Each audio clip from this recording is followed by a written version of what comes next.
Welcome back for another episode of Black Women Healing Podcast. Be sure to like, comment, and subscribe if you are enjoying our pod. Join Donika and I as we engage in various topics around mental health. We hope you enjoy our guest today. Thanks again for tuning to Black Women Healing Podcast.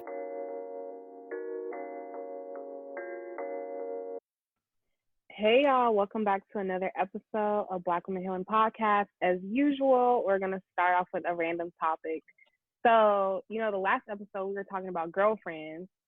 So, Donika, I want to hear, what have you been binging lately and why have you been binging it? Oh my goodness. So I have been binging 100 on Netflix. I don't know if y'all heard about that. Yeah. I'm into stuff like that. So basically like these Earth, something happened with Earth. They was on like in space, and then they sent 100 children down to Earth to try to see if it was livable or whatever. Yeah, that's a better word for it. And so I had been binge watching that, and then it was one episode, and I stopped watching it last week, where she had killed someone. Sorry if somebody's listening, and I'm spoiling for you. But she had killed somebody that she loved because she had to, because they was gonna kill them or something. And she kept seeing images of the face of the person she killed, and it made me like relive a moment I've been through. And so it was so traumatic for me, y'all. Like I had to like step back from it because it triggered something for me. So now, because I'm a person who watches stuff like it, like I like Blacklist and stuff that is kind of like mysterious. You're trying to figure out something. So now I've been watching just a whole bunch of funny stuff. So Girlfriends, Parkers, Sister, like all the little black sitcoms they putting on Netflix. I've been watching stuff like that to get some comedy and some fun in my life because, What about you, Myra? What you been watching? I've been watching Lovecraft Country just because I don't fully understand any episode. So I watch it 3 times in a row. And finally I understand, like, it's basically like the black version of the Twilight Zone. And they reference old books in like black history. And at first I didn't notice that. I found that out from Twitter. And I was like, now everything makes sense. I've never read these books. That's why I don't know what they're talking about some of the time. So yeah, I'm like hooked on that show. I can't stop watching it. You can't stop watching it, but yeah, you didn't understand it. Yes. And then it's so funny because I always see people on Facebook talking about, I don't know what the hell's going on, but I sure am going to watch it. And I'm like, that is so me. What? Yes. Okay, so what about you? What have you been watching? I've been watching Utopia. Okay. Oh, yeah. Yeah, and I mean, like, that blew my mind, but I haven't finished it. And then I also started watching Monsters on Hulu last night. Have y'all heard of that? Is it about monsters? So I thought, right, it's October. It came out in October. It should be about monsters, right? I don't know. So far, I think I'm on like episode 5, and I feel like the monsters are like mental disorders, and it's about people dealing with people with mental disorders.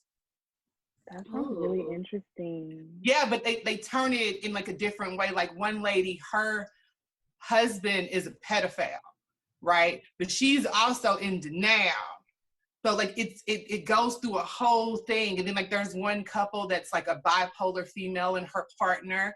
Like it's gotten deep on me, y'all. I gotta watch it again. I just watched it for the first time last night. I gotta watch it again because I'm like, because it starts off to me with a monster.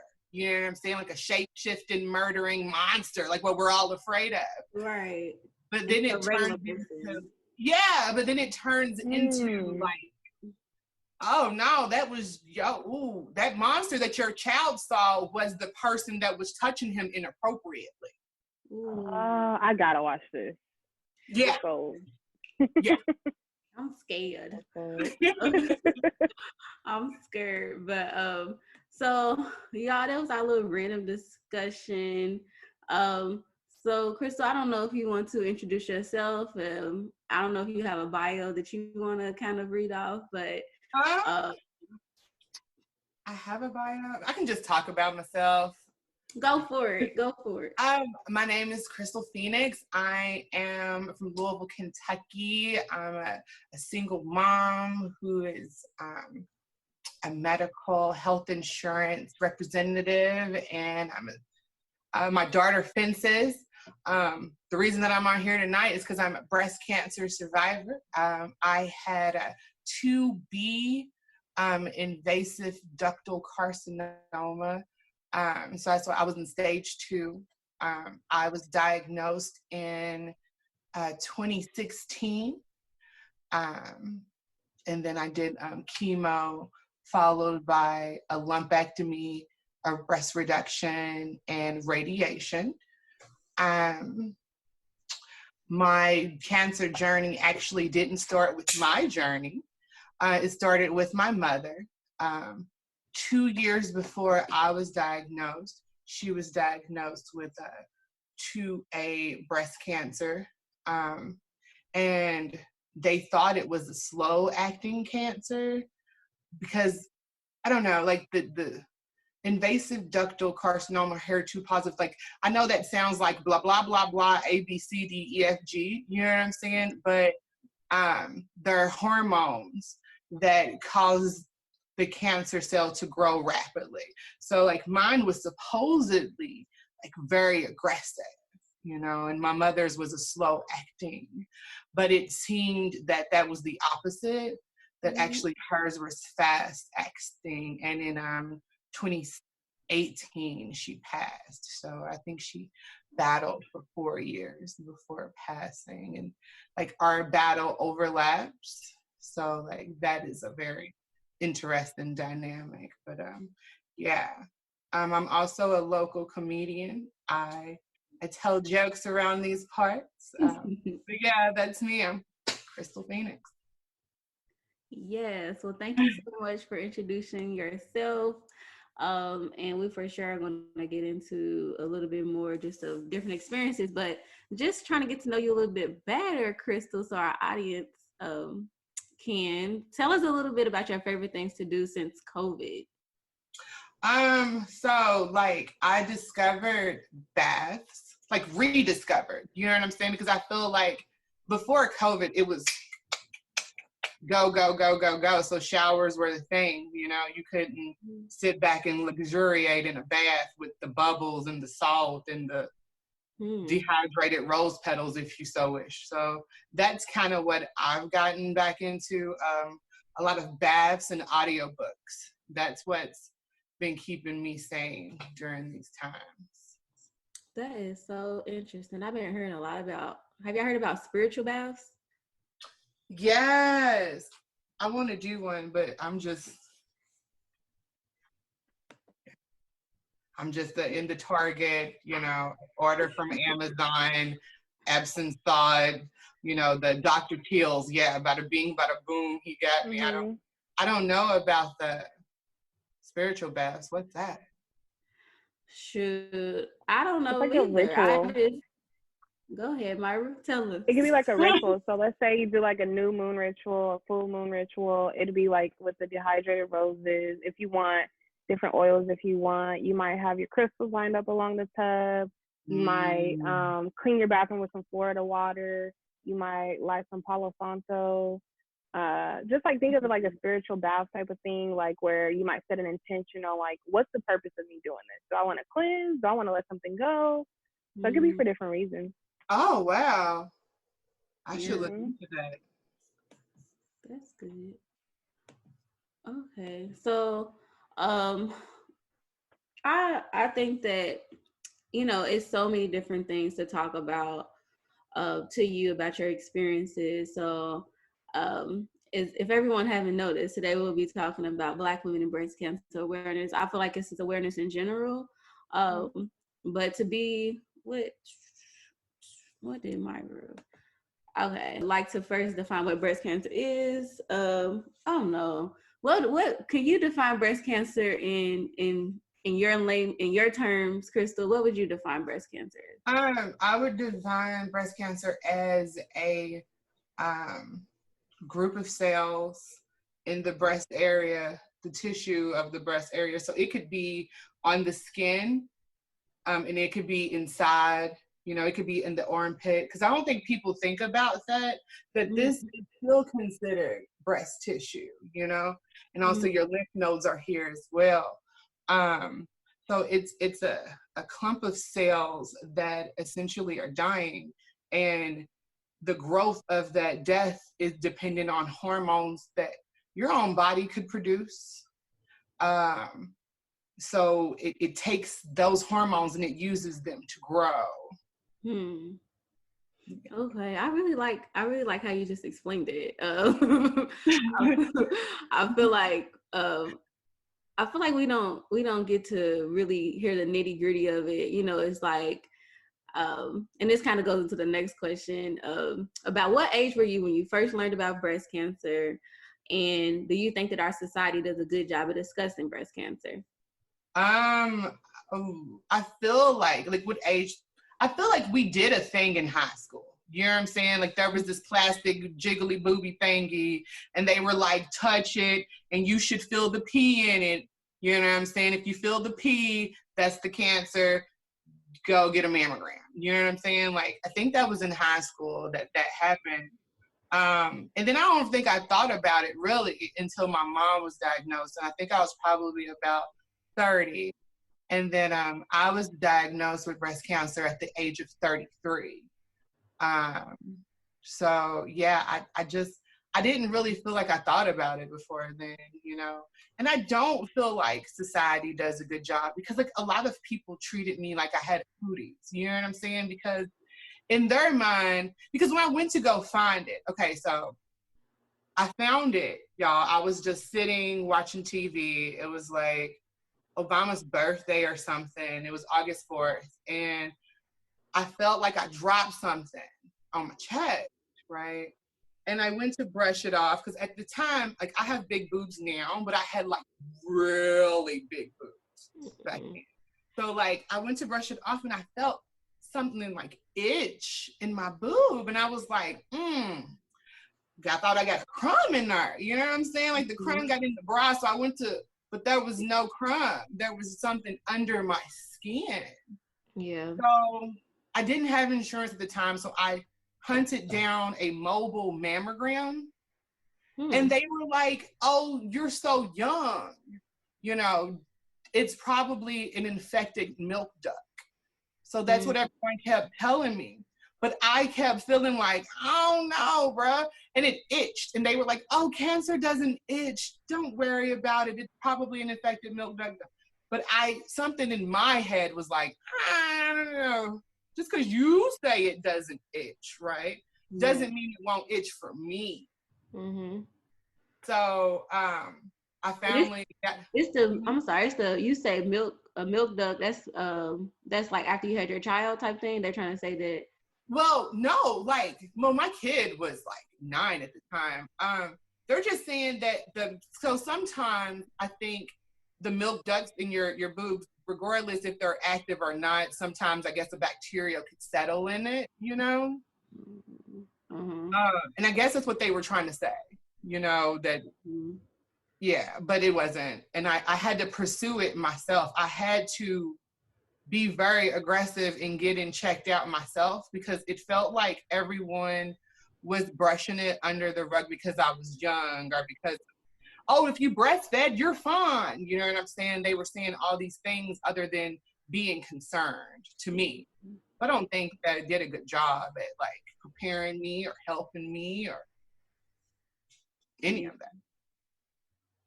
Yeah. I'm really curious about like the impacts of your experience with your mom and then having your own experience and then having the experience with her, how that impacted your mental health and how you I'm just curious how it impacted that. Okay. Well, I definitely have therapy. You know what I'm saying? I believe in therapy because, I mean, yeah, it was definitely hard. I mean, at one point we had chemo treatments the same day, you know what I'm saying, in the same vicinity. And I mean, I'm looking at the picture right now. That's crazy, but it did take a toll, you know? It was very hard. I was with her when she passed.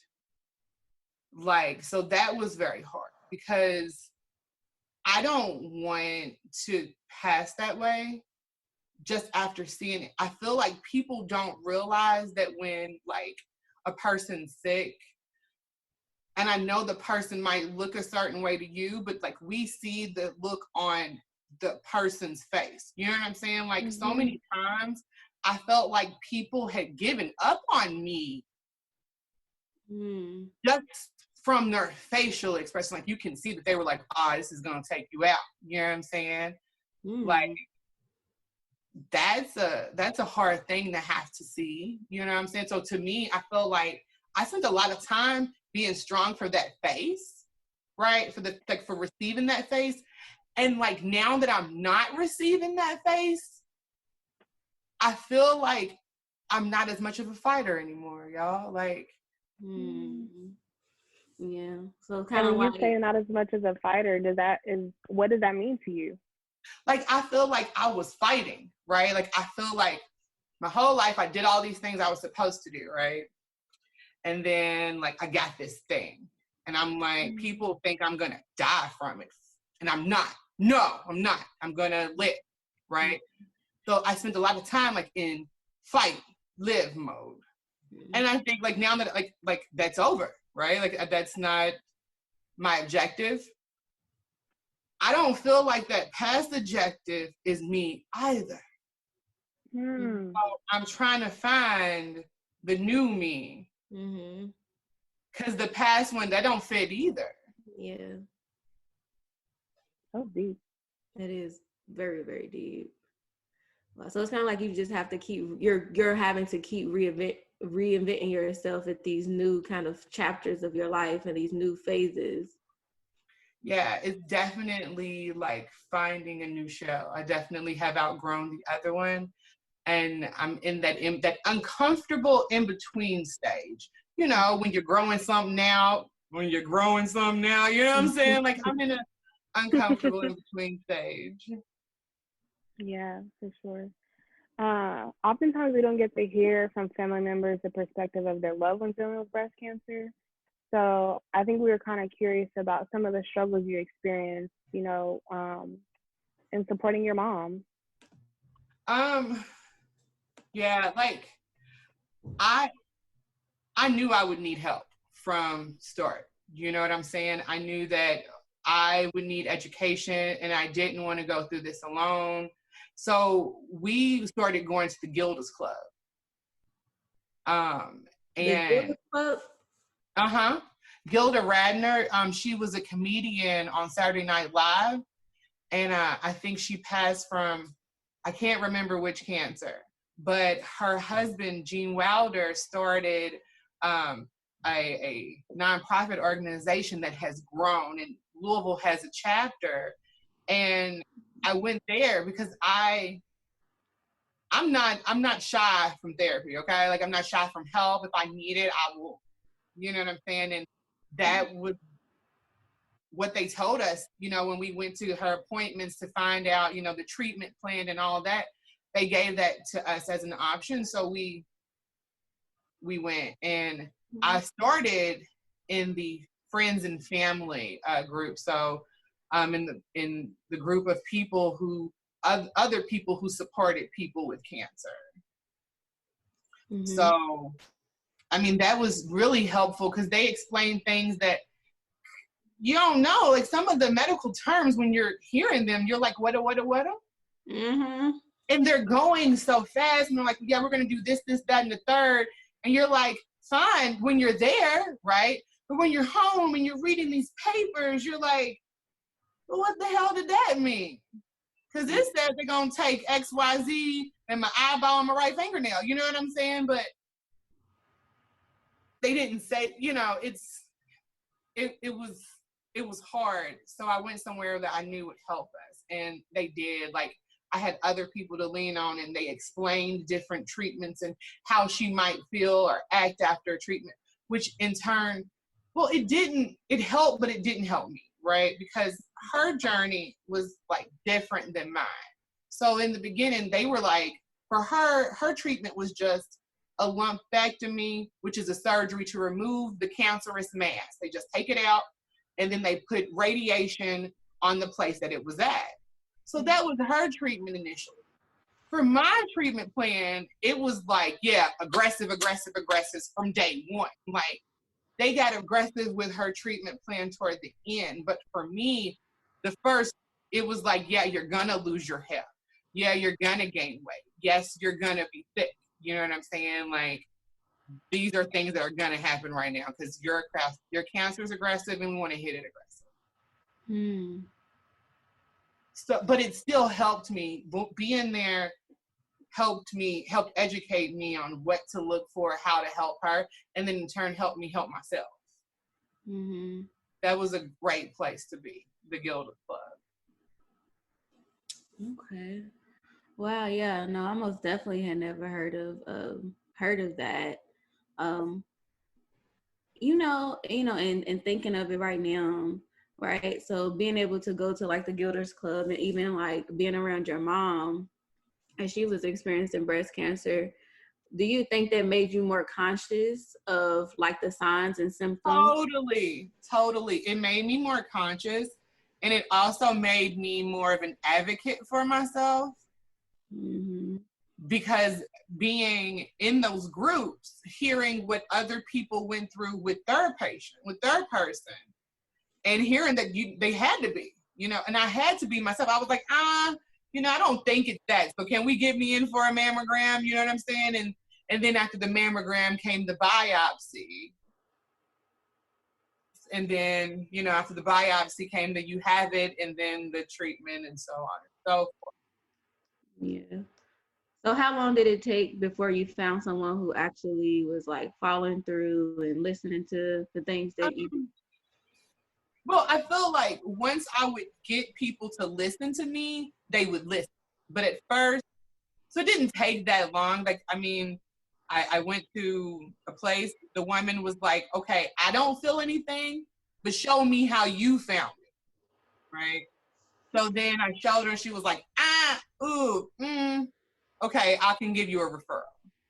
So then after that is when and even in that, I feel like they want to so bad give you the news that it's not it. The person, I had a mammogram and I had an ultrasound before I had my body. So during the ultrasound, the person was like, oh, it looks like totally an infected milk duct, right? So he's doing it, and then all of a sudden he gets quiet. He just shuts up, and he's like, oh, well, I'm gonna have a colleague look at this. And then the colleague comes and looks at it, and then it's like, all right, well, there's a biopsy in 2 hours, and I want you in it. You know what I'm saying? So then, but I feel like he just wanted to say, oh, you're young, go. You know what I'm saying? That's not how this works, but it is. Sometimes it is. It's like even, do you think that like it's like the doctors are even like scared about it, or like? Yeah, totally.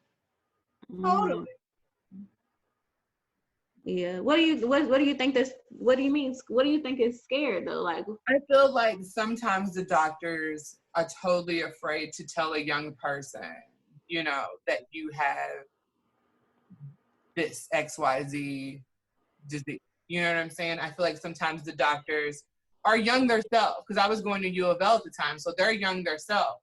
So they don't want to diagnose someone young themselves with something that they wouldn't want to have themselves, Yeah.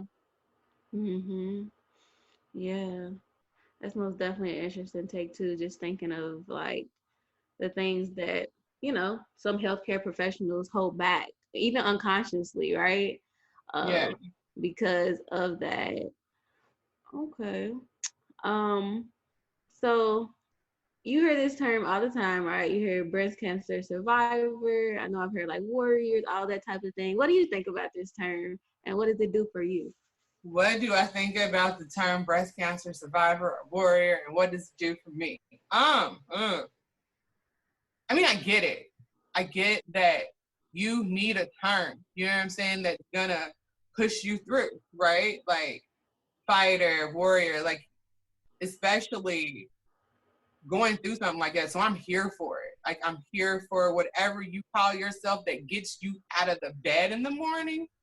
call yourself it. Say it.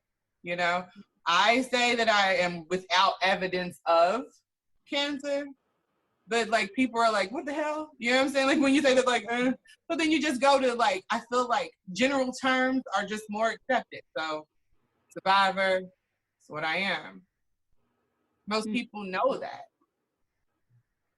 of that term versus, you know, without evidence of. Right. Yeah. Thank you for sharing that.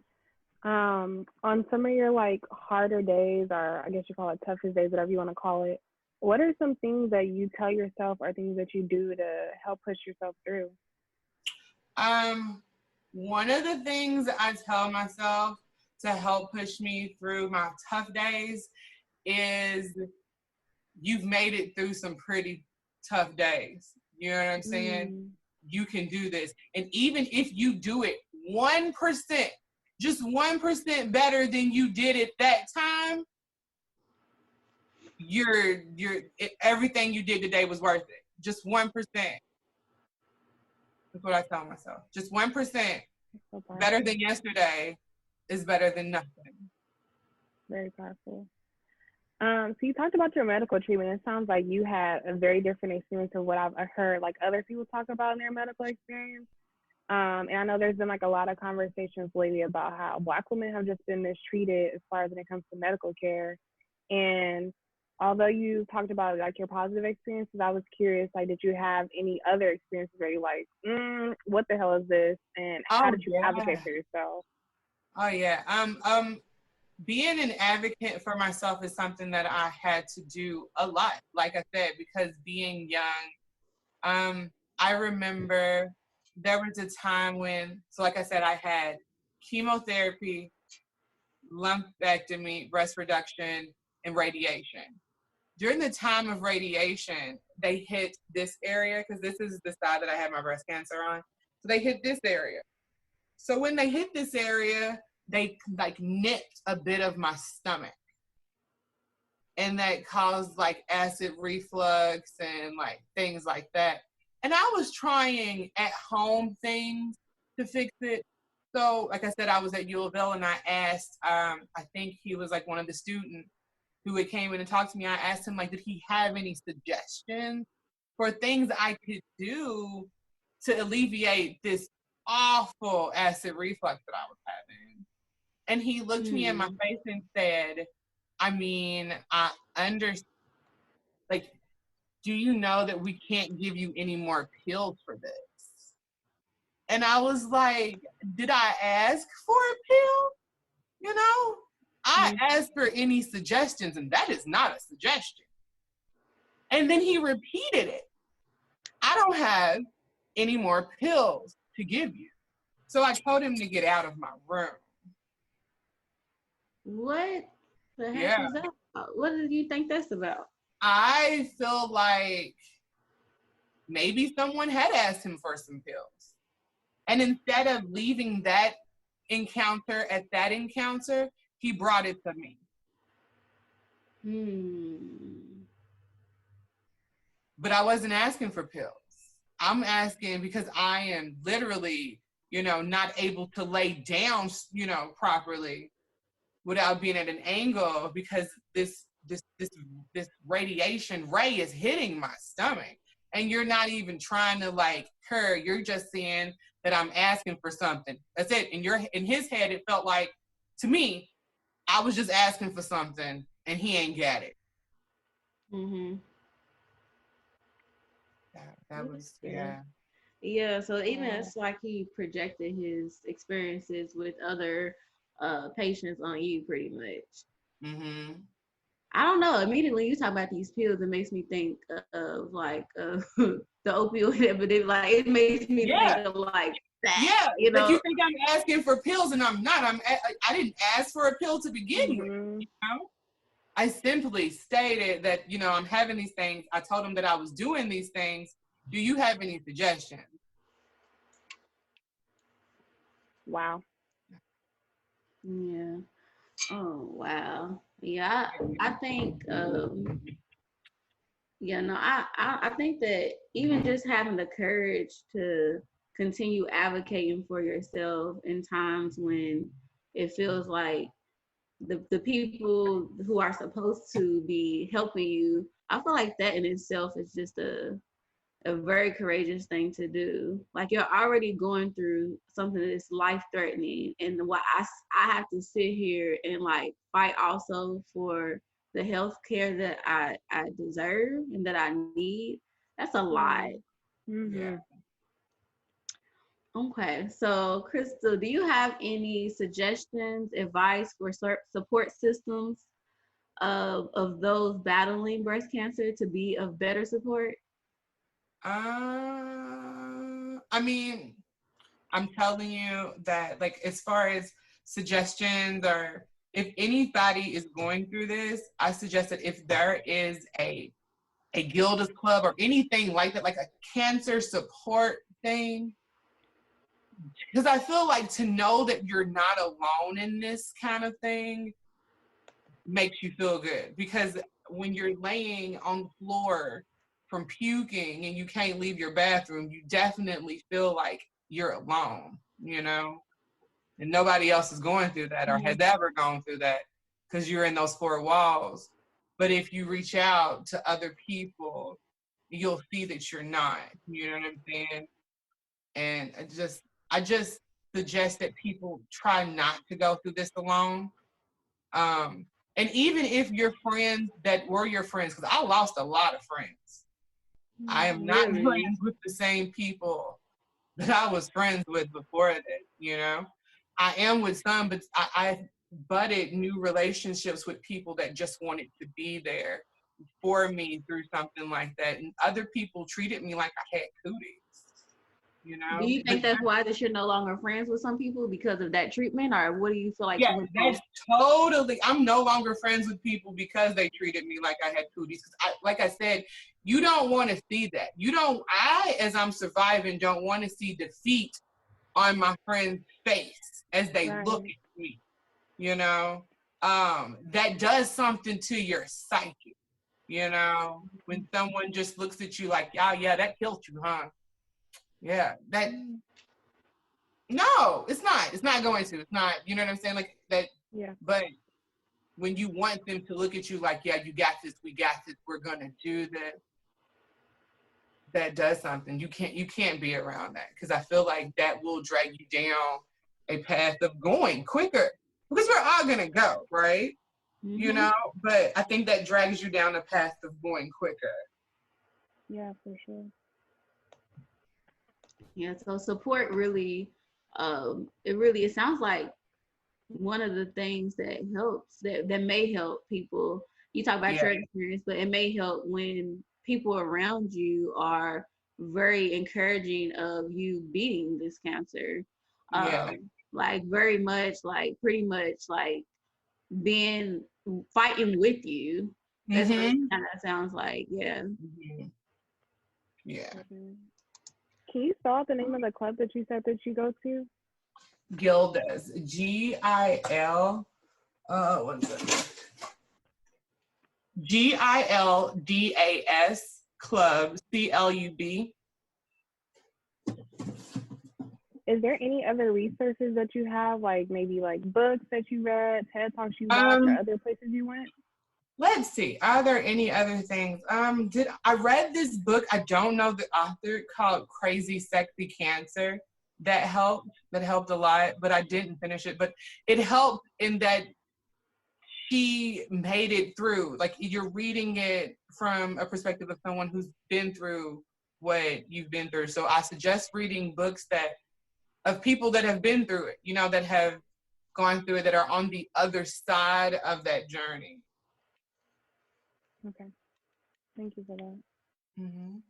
Okay, so before we end, we usually do takeaways for our listeners. So is anything that you feel that you want to, leave with the listeners about today's episode?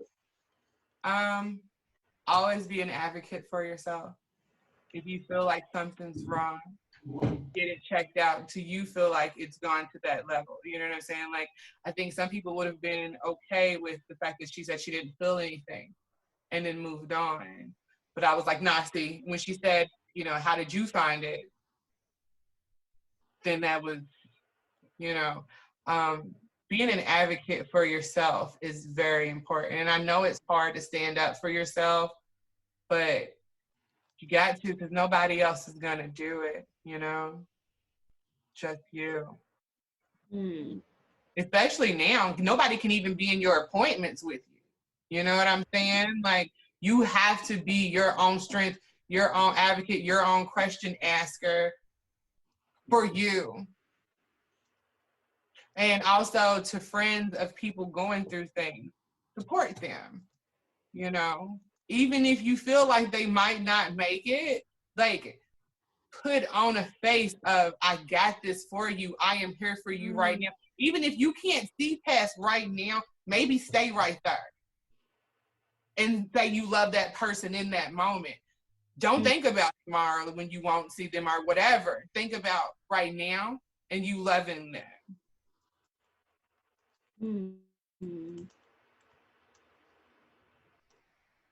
Yes. Well, thank you so much for being very vulnerable and sharing your experience. I think, you know, I always want to talk to you about this more, but I do think it is like, I think for me, I'm always fearful that I'm triggering someone. And so I really appreciate you taking the time to share your experience, not only with me, I feel like as your cousin, I'm getting to know you more, but literally to the world. So thank you so much. Yes, You're welcome. You You're welcome. No problem. I'm here for it. Yes. I Okay. love what you guys are doing. Like, I love this. So yes, I'm here to support it. Yes. Thank Anytime. You so much. Okay. Well, have a good day. Enjoy your Sunday. Have a good You Sunday. too. Bye, guys. Bye-bye. I'll see you in a week. Hey, y'all. I really enjoy having Crystal on. I feel like she has such a unique perspective that you never really get to hear. So I'm really thankful for her. So I wanted to share about Black Lives Yoga. In Black Lives Yoga, their motto is inhale love, exhale resistance. And I really like them because what they do is they do peaceful protests to whatever city that they come to. So they've been to Oakland, they've been to LA, they've been to San Diego. They're based in San Diego, actually. And they do a protest, a peaceful protest, and they gather together and do yoga. And I like that the creator of it, she's a twin, so they're twin sisters, they're Black women. And they also have B is for Black Girls, which is a book that breaks down the alphabet, but Black Girl edition. So again, that's Black Lives Yoga, and then B is for Black Girls. Both two really cool pages to check out, and they also host like really cool events. So check those out. Tamika, you got something to share? No, I guess really my like reflection from today's episode is, you know, just trying to be a better support, and then also, you know, not being fearful to ask those tough questions that can be helpful for yourself and helpful for others, because the more information that you have, the more you can share it with the next person. So yeah, that's pretty much like my own little reflection. I really, really appreciate my cousin coming to talk today about her experience. I feel like it, you know, it can be very vulnerable, but just the way she talked about it just speaks volume to the person she is. Um, so yeah, that's my little reflection. Okay. Well, thank y'all for tuning into this week's episode of Black Women Healing Pod. Make sure you like, comment, and subscribe on whatever platform you listen to. And just a note, Google Play is no longer going to be in existence very soon. So make sure you catch up with us on other platforms.